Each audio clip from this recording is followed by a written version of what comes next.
یہ جلدی جلدی یہ والے مسائل نمٹا دوں میں.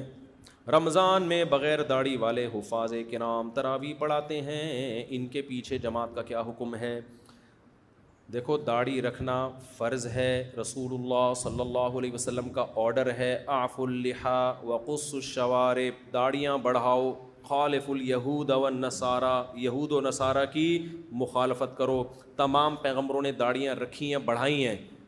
صرف رکھنا خشخشی داڑھی جسے کہتے ہیں وہ کافی نہیں ہے. تورات میں اللہ تعالیٰ کا حکم آج بھی موجود ہے کہ اللہ تعالیٰ نے موسیٰ علیہ السلام کو کوہ طور پہ بلا کے حکم دیا کہ اپنی قوم سے کہہ دو کہ داڑھی مت کٹانا. یہی وجہ ہے کہ آج یہودی بھی لمبی لمبی داڑھیاں رکھتے ہیں.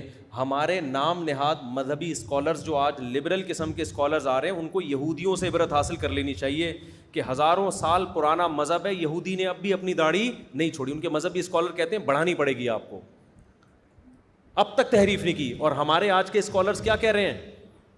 کہہ رہے ہیں ایکچولی وہ تو اس دور کا کلچر تھا تو نبی نے حکم دے دیا، ایکچولی یہ کوئی اسلام کا اس سے تعلق نہیں ہے. ایسا بالکل بھی نہیں ہے.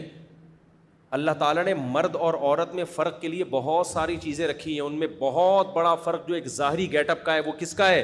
داڑھی کا ہے. اس لیے آپ خدا کے حکم کو چینج کرنے کی کوشش نہ کریں. زمانہ تبدیل ہوگا، اسلام تبدیل نہیں ہو سکتا. تو یہ اللہ کا حکم ہے، اور یہ ایسا گناہ ہے جو 24 گھنٹے آپ کے ساتھ لگا ہوا ہے. اگر آپ کاٹتے ہو، اگر آپ سے نہیں رکھی جا رہی، توبہ استغفار کر کے اللہ سے توفیق مانگو. آج بعض مذہبی اسکالرز کے ساتھ مسئلہ یہ ہے کہ ان کو فیمس ہونے کا شوق بھی ہے لیکن شریعت کے احکام کو فالو نہیں کرتے، نتیجتاً شریعت کا حکم ہی چینج کر دیتے ہیں. تو ایسا نہیں ہے. تمام پیغمبروں کی داڑیاں تھیں، تمام صحابہ کی داڑیاں تھیں، علماء، صلحاء، محدثین، فقہاء، کوئی ایک بھی نہیں دکھا سکتے ماضی میں جو داڑھی چھوٹی کرتے ہوں. اس لیے داڑھی بڑھانے کا حکم ہے. کم سے کم اس کی مقدار 1 مشت ہے، کم سے کم چاروں طرف سے 1 مٹھی. اور خط بھی ایسے ایسے بنا رہے ہیں عجیب عجیب قسم کے، جیسے کپ رکھ کے نا کاٹ دیا. ایسا نہیں کرو یار. جو نیچرل اللہ نے آپ کو جو جس طرح کی داڑھی دی ہے اسی طرح کی رکھ لو، وہ زیادہ خوبصورت لگے گی. عجیب عجیب قسم کے خط بنا رہے ہیں داڑھی، تو برا لگتا ہے، وہ دیکھنے میں اچھی نہیں لگتی ہے. چہرے پہ جو رونق آتی ہے وہ اسی داڑھی میں آئے گی جو قدرت نے آپ کے فیس کے حساب سے آپ کو دی ہے. فَلَا يُغَيِّرُنَّ خَلْقَ اللَّهِ، قرآن کہتا ہے نا کہ ہم، شیطان نے قسم اٹھائی تھی کہ اللہ میں ان سے تیری تخلیق چینج کرواؤں گا، میں جس فطرت پہ تو نے پیدا کیا. تو اب مصلی جو ہے نا امامت کا، وہ ایک بڑا ایک عظیم مقام ہے. تو مصلی پہ ایسے شخص کو کھڑا کریں، کم از کم ڈریسنگ اس کی شریعت کے مطابق ہو. ڈسکو قسم کے ملا بھی آ رہے ہیں، حافظ. ہمارے محلے میں ایک بچے نے حفظ کیا لیکن سارا دن فلمیں دیکھتا تھا، ڈرامے دیکھتا تھا، ڈبو پہ اسنوکر پہ لگا رہتا تھا. اور کیا ہوتا رمضان میں نا سر پہ ٹوپی پہن کے مصلی پہ آ کے کھڑا ہو جاتا. اچھا، تراویح پڑھنے کے بعد پھر اسنوکر کلب جاتا، پھر فلمیں دیکھ رہا ہے، ڈرامے دیکھ رہا ہے، میوزک بھی سنتا ہے، داڑھی بھی کاٹتا تھا. تو ہم نے کہا بھائی یہ ہو کیا رہا ہے مارکیٹ میں؟ تو لوگوں نے کہا یہ ڈسکو ملا ہے. یہ کیا ہے؟ ڈسکو ملا. تو بھائی آپ ایسے بندے کو چاہیے، اپنا قرآن اگر کمپلیٹ کرنا ہے گھر میں کر لو بھائی.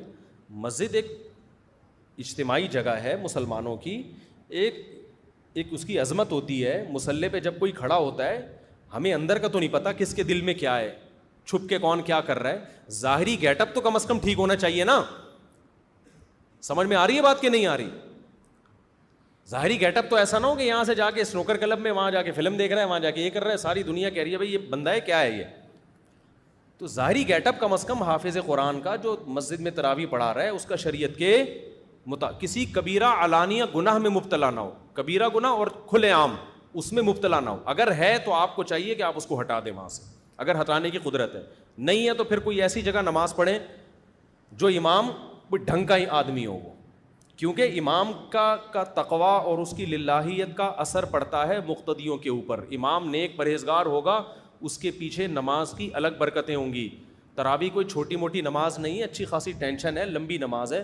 تو آپ کسی فاسق آدمی کے پیچھے پڑھ کر اس کی برکتوں سے کیوں محروم ہونا چاہتے ہو بھائی آپ؟ تو کوشش کیا کریں، ہمت کریں، جو امام پراپر داڑھی ہو، شریعت کے مطابق اس کا لباس ہو، کسی کبیرہ علانیہ گناہ میں مبتلا نہ ہو، اس کو مسجد کا امام بنائیں اور تراویح اسی کے پیچھے پڑھیں آپ.